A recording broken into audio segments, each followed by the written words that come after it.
Today on Locked On Hawkeyes, Trent, Condon, LeShun Daniels together once again, and a Ferentz has been fired from coaching. No, not the one you think. That's today.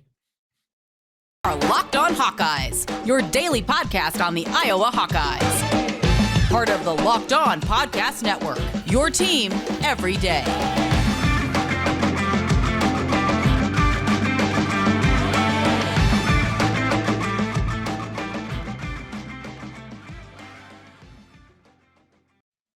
Welcome into the Locked On Hawkeyes podcast. I'm Trent Condon, joined by former Hawkeye running back LeShun Daniels as we talk the world of Hawkeye athletics with you. Available wherever you get podcasts. Hit us up with a 5-star review. And if you're watching on YouTube, hit that subscribe button. Helps us get in front of more Hawkeye fans. LeShun, good catching up with you again as we wait for news with the Iowa football team. Will there be a change? Steve Ferentz last week thought maybe there's going to be a press conference. Well, not last week. Here we are through another week. We're on Thursday, and still nothing coming in from the walls inside of Fort Kinnick. Man, how you doing? I'm doing good. It's been, again, I think I said last week, it's just been a lot more chill on my side, right? I think it's a lot more quiet. Obviously, just been trying to keep up on Iowa basketball, but everything, I'm just not quite as invested as I usually am because it's not football season. So definitely a lot more relaxed on my side, but we're feeling good.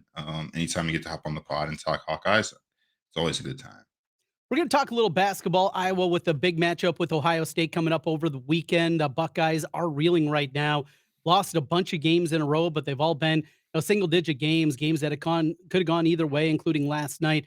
Also, Chris Street documentary. I'll have a little bit more on tomorrow's show about that. If you haven't had a chance to watch that yet, get it on your DVR, watch it. I know they're replaying it a bunch of times. Just an incredible watch. We talked yesterday on the podcast with his teammate, Wade Lookingbill, and just about that time. And you can go back and always check that podcast out here, also on your podcast feed. But we'll get into all that, LeShun, but want to start with football and the news of the day. And it comes from a name that a lot of people know. Steve Ferentz has been let go with the Miami Dolphins. He was an assistant linebackers coach. Some changes happening in McDaniel's staff down there in Miami after they lose in the playoffs in the opening round. A lot of people going a lot of different directions. Hey, Ferentz has been fired. It's not Brian Ferentz, and that's ultimately what we're caring about here. But a guy that I know you knew from your playing days back there, and anytime you hear that coaching staff when you get into the college game, yeah, there's the great success stories, but there's also that other side and the grind. And you look at the NFL and just how difficult it is year after year after year. It's a tough program to go inside of it and just making your decision. This is going to be your career going into that coaching world. Yeah, it's definitely something it's not easy at all. I mean, I've got friends, former teammates that have gone into the profession, both at the college level and at the professional level. And yeah, it's a different type of stress versus kind of being a player. Because now I got, at least like in college, like there's stress and whatnot, but when you're a coach, it's your livelihood. You're trying to provide for yourself, your families, and you obviously have big goals, whether you progress through the college ranks, you get more opportunities at other schools and things like that. And it's kind of the same thing with the NFL. Obviously, you're a little bit more invested as a player because now that is your job. You're just trying to make it. You're just trying to continue staying on the roster, continue to get opportunities, take advantage of them. And then it's like the same thing with coaching. You want to get your foot in that door. You want to make an impression. You want to do good things, and you want to steadily climb the ranks. And it's definitely not something that's for the faint of heart. That's for sure.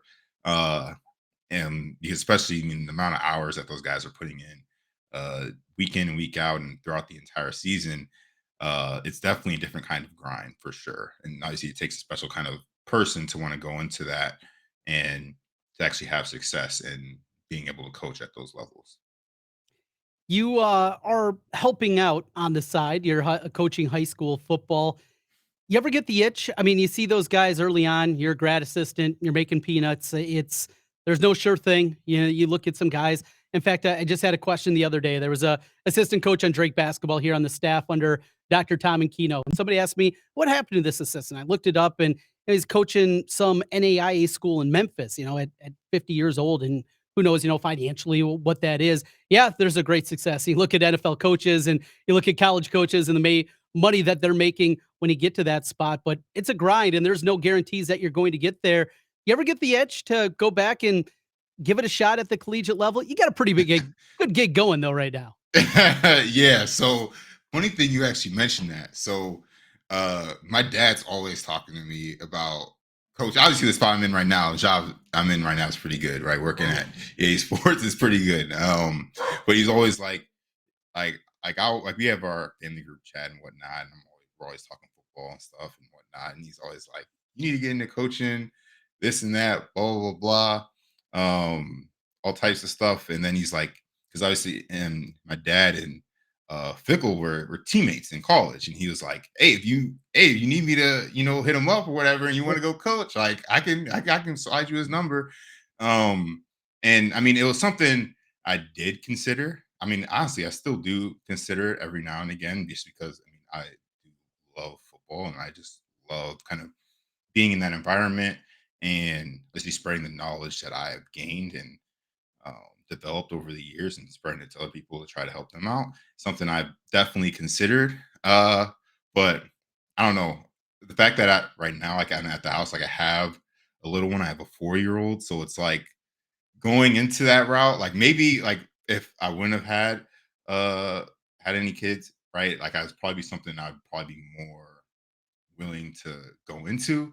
But like as of right now, it's probably just something that's on the back burner and I'm kind of just enjoying coaching at high school level. But don't get me wrong, it's something that I have considered a bunch, and my dad never lets me forget about going into coaching. He's like, "Yeah, there's the opportunity if you want it. I got all these connects and whatnot." And he's like, "Hey, if you hit up Coach Ferentz, I'm sure he'll find a spot for you somewhere," and all this types of stuff. So Well, it's so interesting, just the coaching world, and you see inside of it, and going through some of the paths that people have taken. I talk to people that have gone that route. Got to know Jeff Horner incredibly well, former Hawkeye basketball player. You remember him back out there on the hardwood back when you were playing. And Jeff, he was a high school coach for a while here at Valley. We talked together in the West Des Moines School District, and talking to him about that. And he just you never know. And he got an opportunity. And he kind of made the decision, I'm either going to be a high school coach the rest of my career, or I got to take a shot. And he went up to North Dakota and he became an assistant coach up there and kind of moved up the ranks. And ultimately, he's coaching D2 basketball down at Truman State and doing a really good job with that program. But it's that same kind of thing. And taking that leap, he had the same thing. He had a young daughter, and well, you go from, a pretty nice salary and you're taking a step back a lot of times, when you make that initial leap and just being able to make it work and figuring out financially if it makes sense at that time. And when you got a kid, that changes it. Got a couple of kids, it changes it even more. When I left teaching to start do radio full time, I had the same thing. I put in my resignation letter literally days before my first daughter was born. My firstborn was what happened a couple days later. My wife thought I was a little bit crazy. Now, ultimately, it's worked out well, but sometimes you also got to take that leap of faith. And we're kind of coming full circle here and talking around in circles. But one thing I want to get into here. Yes, it's not the Ferentz we were thinking about moving on, looking for a different path in their coaching career. We're talking about Brian. When we come back on the other side, we're going to talk about Fort Kinnick, as I like to joke about, trying to get information from inside the walls. There is a divided camp happening right now with the Iowa beat reporters. About half of them think that there is going to be a change, that Brian Ferentz is not going to be a part of the staff, or at minimum, is not going to be the offensive coordinator. The other side believes that, yes, there will be a change. So in the middle, we got somebody that lived it, LeShun. He's going to talk about going through those times, what Kirk told you guys to say. We'll do that when we continue here on Locked On Hawkeyes. Today's episode of the Locked On Hawkeyes podcast brought to you by Bet Online. Bet Online is your number one source for sports betting information, stats, news, and analysis. Great information always over there. They do an incredible job of keeping you up to date on all the odds and trends, every pro and college league out there. Pro football, we got the divisional round of the playoffs. We'll get some picks on those a little bit later on against the number. We'll have some fun with that. Basketball, golf going on right now. I'm a big golf bettor, and they got you covered at Bet Online. And if you love sports podcasts, they got you covered with those as well over at Bet Online. It's always the fastest and easiest way to get your sports betting information. Head to the website today or just hop on your phone, to learn more. Bet online where the game starts. Trent, Condon, and LeShun Daniels back with you again on the Locked On Hawkeyes podcast. Thanks for making Locked On Hawkeyes your first listen. So, LeShun talked about Fort Kinnick information. We got beat guys that can't agree because ultimately, I was not a place where you get tons of breaking news that happens, certainly inside the football walls, before Kirk wants it out there. I mean, it is very buttoned up. So, as you were going through that process, and everybody's asking the question, everybody's trying to use their sources. Is there going to be a change at offensive coordinator? That's the ultimate kind of question that is out there. What was it like as a player? And, beat reporter, maybe that you started to develop a bond or a relationship with, those kind of things. Was it ever, hey, maybe you're talking a little bit too much to them, you're giving a little bit too much information? Take us inside the walls. Yeah. So you mean when it comes to media and dealing with the media, every single year we always have media training. Basically going through things of, all right, this is a good example of what an interview looks like. This is what a bad example of what an interview looks like. Wait. Was this one of an Iowa guy that gave a bad interview and they showed it to you guys? Not necessarily an Oh, Iowa guy. okay. No, I not was gonna necessarily say, an Iowa guy. I'm trying to remember back and who'd be, I think of some of the bulletin board material that's went up there. Julian Vandevelde, he was talking about, hating the entity that is Iowa State. I'm sure Kirk didn't handle that one real well. That's probably kind of the examples though that they're giving you guys. Yeah. Essentially, those are examples that they'll show us, and then they'll be like, yeah, this is what a great example looks like. And it's basically just an interview. It'll be like one of our guys doing an interview and basically not saying anything. Just kind of talking in circles, no actual substance is actually coming out. But yeah, I mean, we did a bunch of that training and stuff, and at the end of the day, it was basically don't say anything that Coach Ferentz hasn't said or kind of already addressed at this point. Don't obviously speak for anybody else. Like you can't obviously don't speak on injuries, and just things around like that. So kind of the situation that they're in right now, obviously everyone's kind of waiting and seeing like, hey, is there going to be any moves on coaching staff and this and that? And part of it could be that, hey, maybe even the players don't even know at this point because like right now, obviously they just got back on campus. They're just now getting into their winter conditioning program. Like most of the time, we didn't like when we first start in the off-season program, we didn't really talk to the coaches. It was kind of just Coach Ferentz talked to us like right when we get back, and then like you see the coaches around the building and whatnot, you have brief conversations with them, but it was never anything like truly formal. And then obviously most of the time is kind of spent with the strength staff. Obviously, it's been a few years since I've been there, so who knows, it might have changed it up at this point in time. So maybe they do have an idea of the coaching staff is how it's moving, how it's going to adjust and moving forward. But and when it comes to letting that information out, yeah, no one even take the risk of even giving a hint to anyone outside the building, just because you don't want to be the person Mhm. that leaked any information out and things of that nature. So yeah, I mean the guys around the building, they've got a pretty good handle on uh what they can and can't say. I mean, even now, the fact that they even let freshmen do interviews and do media tells me that yeah, they've got an idea of what that media training is, and it's obviously working because no one's heard anything, no one's even got any like hints or any kind of idea of kind of what's happening right now. Yeah, it's just crazy right now. So there's a portion of the beat. Tom Caker, Hawkeye Report, he's been one of the more prominent ones. He doesn't believe that there's going to be a change in the coaching staff. And there's others, Chad Leistico and Steve Batterson on my show, the longest scribe on the beat right now, those guys.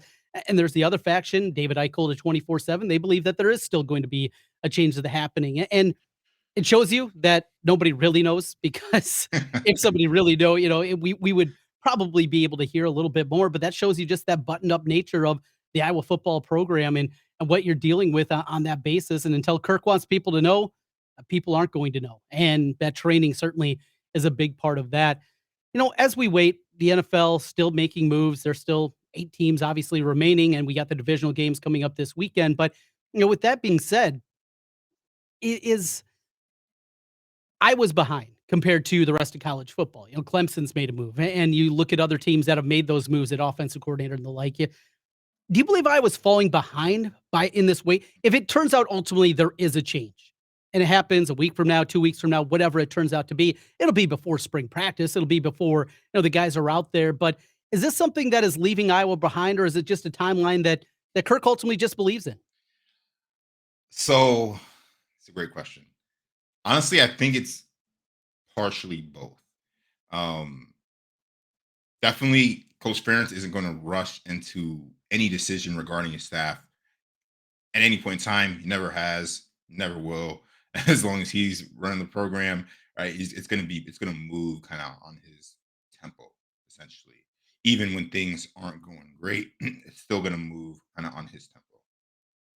But with that being said, again, college football moves fast, and I feel like the coaching carousel moves even faster.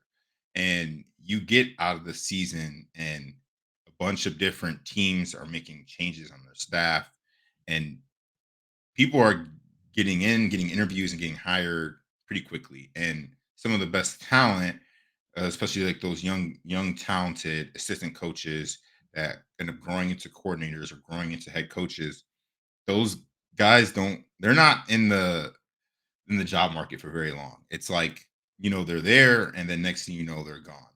And the reason being is because they have a lot of potential. They have the work to kind of show for everything that they've done so far.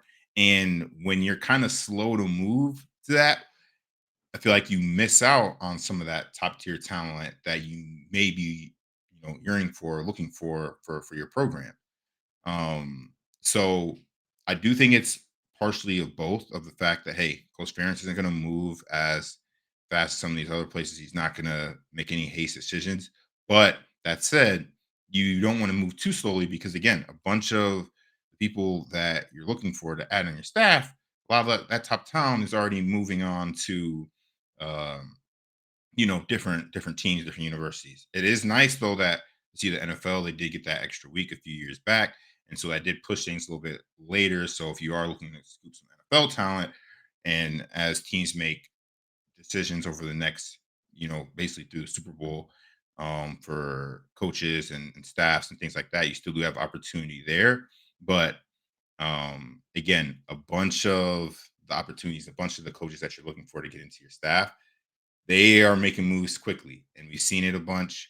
We just saw the other day, who was it? Arkansas's offense coordinator went to TCU, something like that. Yeah, yeah, yeah. And TCU's went to Clemson. TCU's went to Clemson. Yep. And again, I mean, those teams were New Year's Six Bowl. TCU obviously played in the national championship game, and obviously they're making moves kind of right now. Obviously, Iowa, we didn't have the season that we needed, and it really kind of felt like I'm looking at a program stance that, like, hey, if we're going to make a move, you really need to get in there and get into that talent pool kind of pretty early, kind of essentially what they did at the quarterback position in the transfer portal. Right? They didn't really wait. They went and kind of attacked it relatively early in that process. And I feel like if they are planning on making a move at the coaching position, I feel like it's something right now that's really, really lagging behind. But that's just my opinion. Well, we got a lot more Hawkeye talk here for you on the Locked On Hawkeyes podcast. We're going to look forward to the weekend with the Iowa men as they'll make their way up to LeShun stomping grounds up in Columbus and take on the Buckeyes, a reeling Buckeye squad as Iowa had a little extra time off this week with the postponement of the Northwestern game. That game has been rescheduled. Talk about that. Also, the Iowa women, they get it done. Tight one against Michigan State. Talk about that. Wrestling coming up this weekend and a whole lot more as we roll through. This is the Locked On Hawkeyes podcast. Thanks again for making Locked On Hawkeyes your first listen every day. Make sure to check out our brand new basketball podcast. It's Locked On College Basketball. Everything you need to know about college basketball in one place. Plus, hear from big name experts, insiders, coaches, and players. Locked On College Basketball, available on YouTube and wherever you get podcasts. Today's episode also brought to you in part by Built Bar. If you're looking for a delicious treat, but don't want all the fat and calories, then you gotta try a Built Bar. We got through the holidays. I've been working to get a little healthier, eating better, and Built can help you with that. Healthy is actually tasty. So delicious, you won't even think they're good for you. Perfect for your New Year's resolution. What makes Built Bar so good? Well, for starters, they're all covered in 100% real chocolate. That's right, real chocolate. Great flavors, churro, peanut butter brownie. I'm not sure how Built does it, but these bars taste like a candy bar while maintaining amazing macros. And what's even better, they are healthy. Only 130 calories, 4 grams of sugar, and a whopping 17 grams of protein. And you don't have to wait around for your box. You can still order them at built.com. Well, now you can get them at your local Walmart or Sam's Club. Head to your nearest Walmart today, go to the pharmacy section, and grab yourself a box of Built Bars. You can pick up a 4-bar box of cookies and cream, double chocolate, or coconut puffs. And if you're close to a Sam's Club, go in there. They have a 13-bar box with our hit flavors, brownie batter, and churro. You can thank me later. Wrap it up here on the Locked On Hawkeyes podcast. Trent and LeShun with you. All right, LeShun, let's get into the basketball team. Such a weird week. It was supposed to be a night on Wednesday night where the celebration of Chris Street today on the 19th, the 30th anniversary of his passing.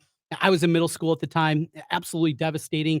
Grew up a Hawkeye fan. What Iowa basketball meant in this state, so impactful. For anybody that hasn't seen it, it's a must. If you're an Iowan, if you're a Hawkeye fan, you're listening to us, I'm going to guess you are. Absolutely find a way to watch it. Even if you don't get Big Ten Network, it's something they'll have up, I'm sure, soon on YouTube. It is so impactful, and it just shows how important Chris Street was. And we'll talk about that a little bit more on tomorrow's podcast. But back to the basketball team, the here and now. I left him for dead. I thought it was over. That Eastern Illinois loss, just brutal. The 0-3 start in the Big Ten. They looked lethargic. They looked out of sorts. And then you go back to the Maryland game on Sunday. And Tony Perkins, another guy. I didn't know if he was going to be able to pull himself out of the slump. Well, Brad McCaffrey, I don't know how he does it, but he's pushed the right buttons again. First, he got Peyton Sanford out of an 0-for-19 shooting slump. Now he's done the same thing with Tony Perkins in the performance that he had on Sunday. Fran, there's things that, yes, I get frustrated with. The 2-foul rule in the first half that drives me nuts. There's things that he does over the course of a game. I think any fan of basketball, though, there's going to be things that every coach does that annoys you, but you got to give credit to the guy. If they get to the tournament this year, they'll be 8 out of 10 years making the NCAA tournament. Yeah, I think Coach Fran has done a fantastic job so far with this team. Obviously, yeah, they've had a bunch of hot and cold throughout the year, which is something that it happens to basketball teams, but you do want to see improvement week in, week out, just as you do with football season, just as you do in basketball season. You want to see, guys stop making the same mistakes. You want to see guys improve in certain different things. And over their last 4 games, they've been able to do that. I see you've gotten a lot of help from a lot of different players up until this point over the last 4 weeks and 4 games. And hopefully we can get that to continue because, yeah, those are good things you want to see. Every game's not going to be perfect. Not every game's going to go as smoothly as you would like to. And, obviously probably going to lose some couple games here and there over the rest of the year. But as long as, they're not making the same silly mistakes they're making early in the basketball season and they continue to improve and players continue to step up and make plays when called upon, yeah, I think they're going to be in a really, really good spot. And I see a bunch of credit has to go to Coach Fran for getting his guys back on the right track and, continuing to build after each game because, yeah, it's a long season. There's still a couple months, really a month and a half until you get to the tournament. So there's still a lot of basketball to be played. And as long as they continue on this track, I think they'll be in a pretty good spot once you get to March. So Saturday, it'll be Ohio State. That's on Fox. Gus Johnson will be on the call with Jimmy Jackson. So should be a fun call there. Hearing him call an Iowa game, always entertaining. Ohio State, they're reeling. They've lost 5 consecutive, but they got some dudes out there. Zed Key, he's been banged up. Feels like he's been around for forever. He's just a junior still.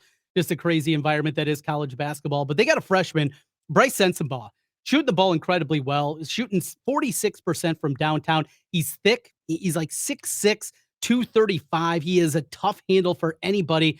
Kind of wonder what they're going to do defensively. I'm going to guess Chris Murray probably going to get that assignment against him throughout most of this basketball game. But Ohio State, a really talented team that is just kind of going the wrong way, losing games in all kinds of different directions. It's it's a dangerous spot for Iowa. All those good feelings that they built here over the last couple of weeks.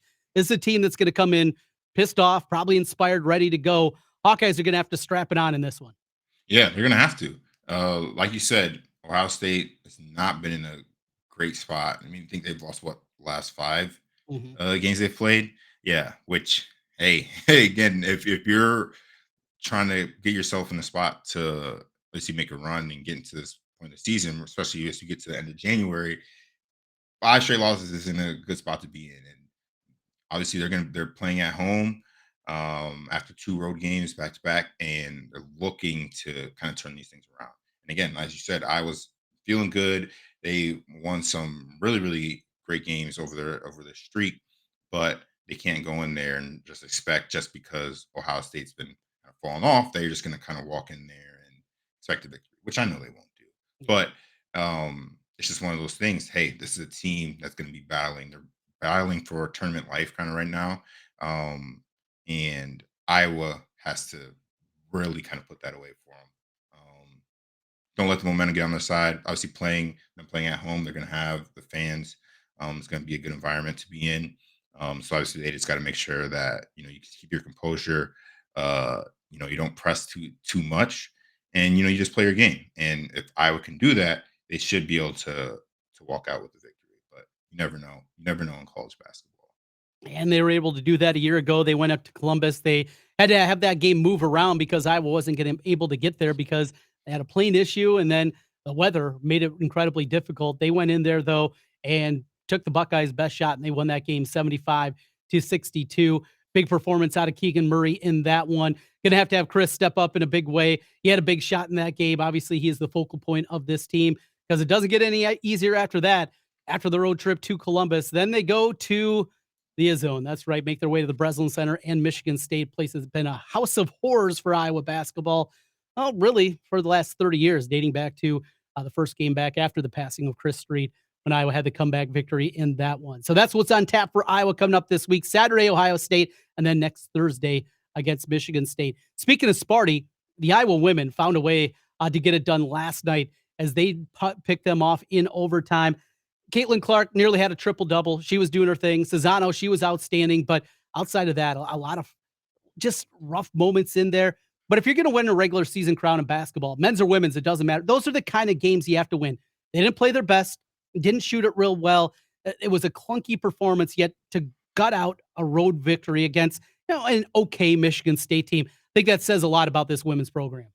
Yeah, for sure. I mean, just to continue to battle, as we said earlier, not every game is going to be perfect. Not every game is going to be pretty. But at the end of the day, as long as you get a W and in that win and loss column, it's a successful game, and that's what the women have been able to do. They were able to do it against Michigan State.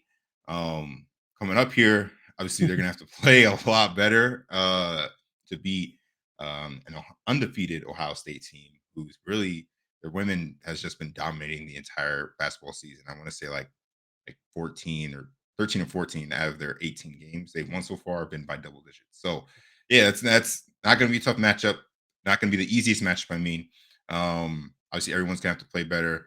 It can't just be Caitlin and Cesano carrying the team. Some other players are going to have to step up and make plays if they expect to go into Columbus and walk out with the victory. So yeah, you need those tough games throughout the basketball season because those are the games that you want to be able to see that your team can rally and can win those basketball games, because those type of games get important as the season goes on. Games get a lot tighter. Games get a lot tighter. People are fighting for tournament lives. You're trying to prep for really advancing in the tournament and making a deep run. And so as the season continues, you're just going to continue to look forward to that women's basketball team and just continuing to fight, continuing to battle, and continue to improve each game. And the wrestling team, they get Nebraska coming up on Friday night. Tomorrow night, that'll be also on BTN. Always fun to watch that wrestling team and see them out there. Get to see Spencer Lee out there on the home mat one more time. Just a couple more appearances left for him in Carver, and his career will obviously come to a close here this March. He's got a top 5 ranked kid that he'll be facing off in the early portions of that one. So we'll keep an eye on that, talk about it all. LeShun, hey, good catching up with you. You mentioned a little bit earlier, going through those workouts. That's what the football team's going through right now. We're sometime here the next week or two. We need to talk about that. What is this winter conditioning that we always hear about? I don't feel like we know a lot about it. We'll get into that in the coming weeks. Have a great weekend. We'll talk again soon, LeShun. For sure. Sounds good. Go Hawks. Thanks for making Locked On Hawkeyes your first listen today. For your second listen, check out our brand new podcast, Locked On College Basketball. Our experts, Isaac Shoddy and Andy Patton, bring you everything you need to know on and off the floor. Plus, hear from the big name experts, coaches, and players throughout the basketball landscape. It's Locked On College Basketball, available on YouTube and wherever you get podcasts. We'll talk to you again tomorrow here on Locked On Hawkeyes. Go Hawks.